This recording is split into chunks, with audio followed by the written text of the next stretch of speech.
Hello everyone, and welcome to my full review of the Audeze iSINE 10s. Now the Audeze iSINE 10s are unique, open-back, planar magnetic IEMs with a 30mm planar magnetic driver that retails for around 350 USD new. In a nutshell, with some EQ, these IEMs are unlike anything I've heard before, but without EQ, they are a mixed bag. Now, let's dive right into the review. Taking a look at the packaging first, the iSINE comes in this very nice flip open packaging. Just to note, I do not have the Audeze cipher cable, which is a $100 edition. In the box, after taking off this plastic case, it comes in a large carrying case with a magnetic flap, as well as the typical IEM stuff, such as ear tips, ear hook sizes, many different ear hook sizes, a cleaning tool, as well as the Audeze warranty card and instruction manuals. Now, the IEMs themselves look like this, the ear hooks attaching like that, and the ear tips on there like such, with the cable being this ribbon cable that comes in standard 2-pin that terminates to a standard 3.5mm jack. Onto the build and comfort of the iSINE. While being lightweight, the earbuds are unfortunately entirely made from thin feeling plastics, especially the flimsy ear hooks, which are known to snap very easily. The included cable is also very rubbery and tangles very easily. Comfort is a very mixed bag, as even the smallest nozzles and smallest ear tip is pretty large, with the majority of the weight of these large 30mm planar magnetic drivers being held on with these flimsy ear hooks onto the side of your head. For most people, unfortunately, the fit is not ideal and not very comfortable. For me, the fit is average at best, and I can't really wear them for longer than an hour before needing a break. Another thing is, due to the very large carrying case and questionable comfort, the iSINE are simply very cumbersome to carry around and to use as daily driver IEMs.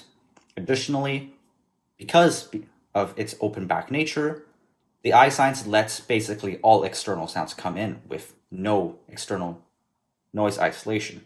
Depending on your use case, this can be a deal breaker, while I actually found this to be quite nice as I could hear my surroundings.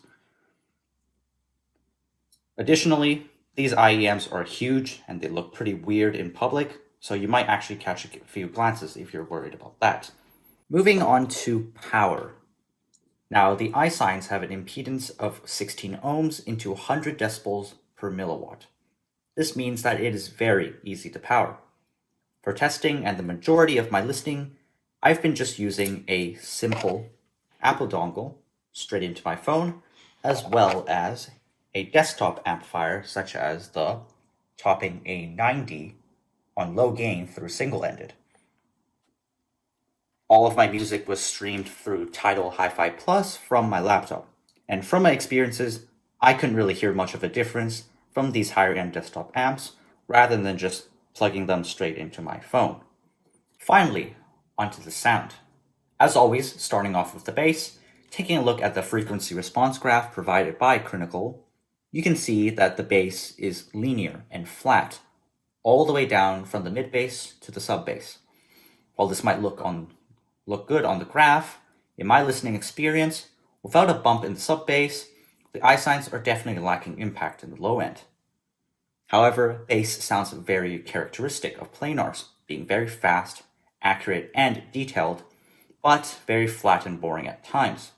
In one of my test tracks, Fun by Sir Sly, the iSINE simply lacked the punch and dynamic impact of the kick drums in the song. Now, further taking a look at the frequency response, you can clearly see a bump from the bass into the mid-range and a huge bump in the upper mid-range into the treble. From my listening experience, the iSINEs are very mid-range forward, especially the upper mid-range. So much so that it almost drowns out the rest of the bass and treble. More on this later. This gives vocals, instruments, and most details in any soundtrack in the mid-range sound forward and at times too in your face. At times, however, this can be enjoyable as vocals and mid-range have excellent separation, presence, clarity, and detail. Another test track, Haunt Me by Sir Sly, the main chorus vocals in the center are very focused, with all the guitars and instruments being placed in the background as it should be. Now, for the most conflicting part of the sound, the treble.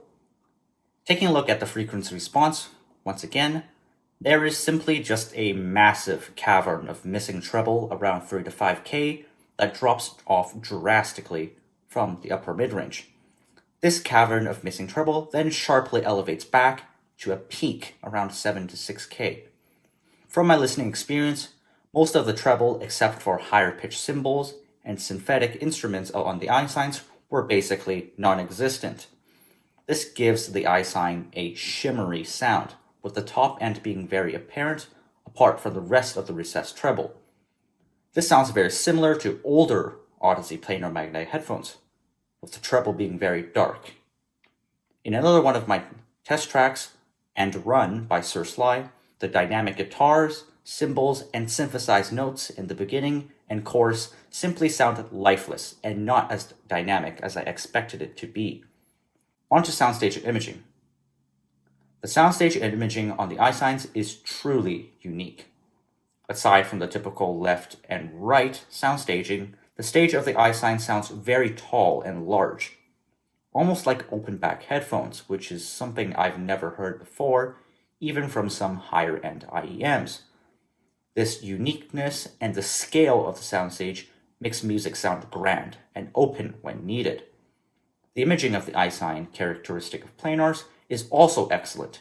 Imaging is fast, detailed, and accurate within the large soundstage, which truly makes for an out-of-your-ear, near headphone experience.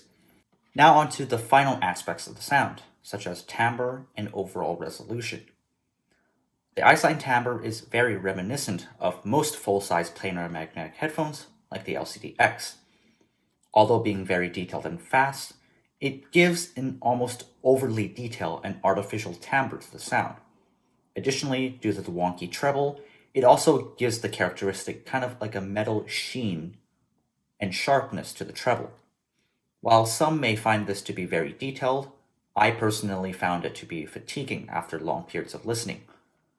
Once again, however, because of the planar magnetic technology and these giant planar magnetic drivers, the overall detail and resolution of the iSINEs are excellent, punching well above many IEMs, even above its price point.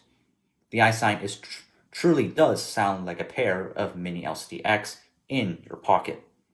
Now, mentioned in the introduction, with EQ, most of the wonky tuning of these iSINEs can be corrected.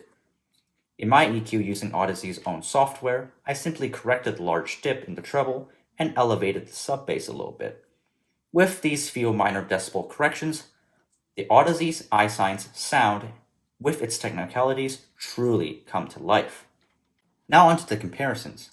As the iSINEs are relatively old IEMs, nowadays for $350, there is a lot of steep competition in the IEM space. Two major competitors that come to my mind are, of course, the Sennheiser IE300s that I've reviewed previously for around $300, or the Moondrop Blessing to Dusk for around $350. The IE300s, I think, are a great alternative and almost a polar opposite to the iSINEs. They are great dynamic IEMs with great noise isolation, as well as having very strong dynamic and punchy bass. However, the Blessing 2s, in my opinion, are an even better choice, as they also have excellent technicalities and detail from their array of balance armature drivers, as well as excellent tuning out of the box. Without a doubt, both of these IEMs are great choices and alternatives. So, in conclusion, the Audeze iSINE 10s are unique IEMs with a unique open-back planar magnetic technology. While sounding excellent in certain aspects, such as its detail, sound staging, and imaging, the bizarre tuning makes it fall short in other areas. However, with EQs, these issues can be fixed. But the real deal breaker for me personally is the comfort and simply how cumbersome it is to carry around and use as daily driver IEMs. Once again, the competitors I've mentioned previously are both great options for the price. However, as Audeze no longer sells the iSINEs, if you can find a good deal for them used, as I did, for around $150 US, I wouldn't hesitate to pick them up for a truly unique IEM experience. So everybody, that is all for my review of the Audeze iSINEs 10s. Once again, sorry for the lack of uploads as I have been very busy with school and my finals. However, now that summer break, hopefully I'll have more time to make videos of many new exciting pieces of audio that I've acquired over the past few months. If you can see in the background here, I have an upcoming review of the Burson Playmate 2, as well as the big, bright green Treble amp, as well as the topping A90 I showed previously. I also have upcoming reviews of headphones and other IEMs, such as these new Bear Dynamic DT700 Pro X. So, please stay tuned for these upcoming reviews, and as always, thanks for watching.